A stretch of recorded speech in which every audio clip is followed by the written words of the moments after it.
Hi friends! Today we're gonna start learning Kotlin coroutines. Sorry, could you say it any more depressingly?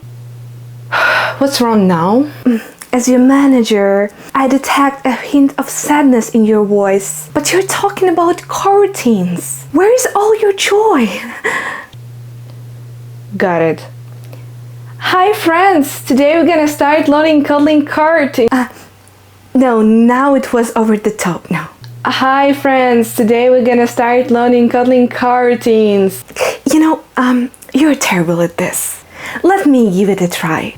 No! Yes.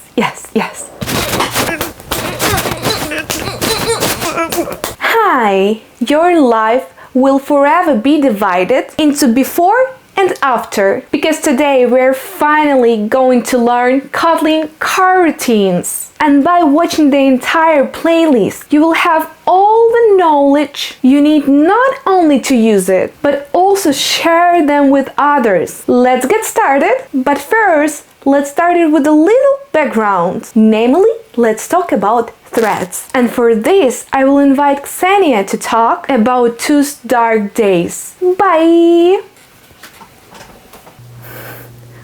Thank you, Ksenia. It would have been even better if you hadn't kicked me out from my own chair. So where were we?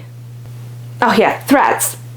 A thread is a unit of execution within a process that can perform tasks concurrently with other threads in the same process. Can you explain this more simply? Okay. Let's start from the beginning.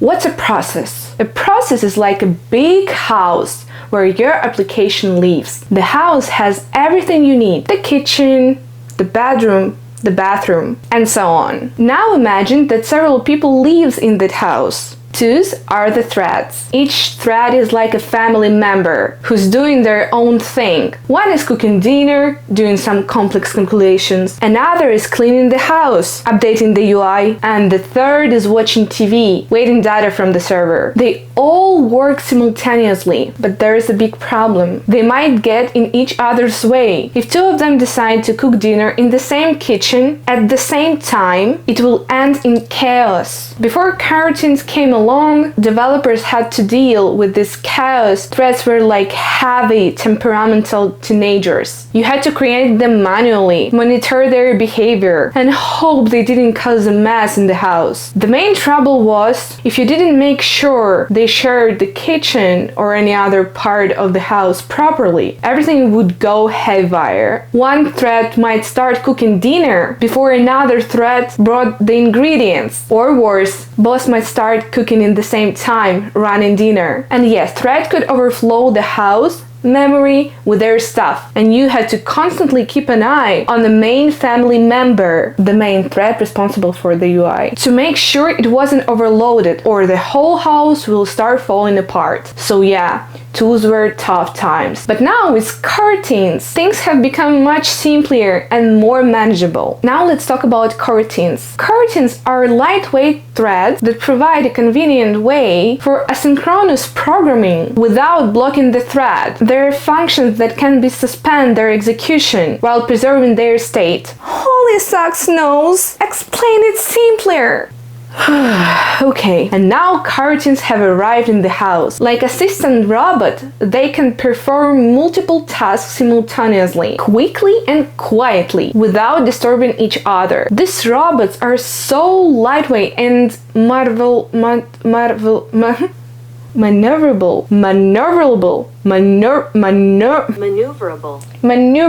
These robots are so lightweight and maneuverable that they can easily maintain order without creating chaos. Imagine one of the robots, a coroutine, is preparing a dinner. It can start cooking, quickly move on to do the laundry while the water is boiling, and return to cooking once everything is ready. This happens so smoothly and unobtrusively that the other residents hardly notice any fuss. Unlike threads, which require a lot lot of resources and time for their creation and their management. Coroutines can be created in vast numbers without significant resource expenditure. It's as if you could hire not just one assistant, but an entire army of robots, each taking care of their tasks without needing pay or additional space. Such interaction between threads and coroutines makes managing the house, the application, much simpler and more efficient. Threads can focus on more heavy, important tasks, while coroutines quickly and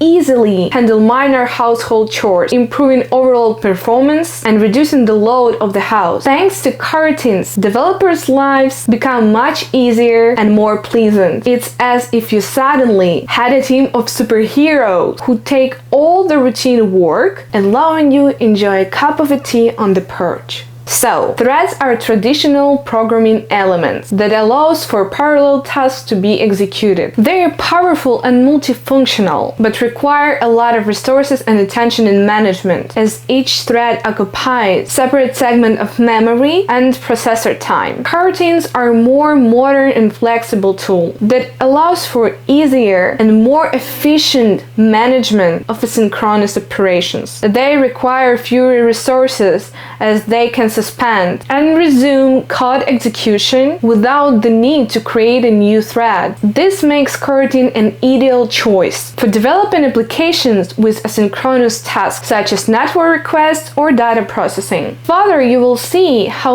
coroutines simplify many aspects of asynchronous programming. This opens new possibilities for code optimization and enhancing its readability and efficiency. So, see you in the next videos.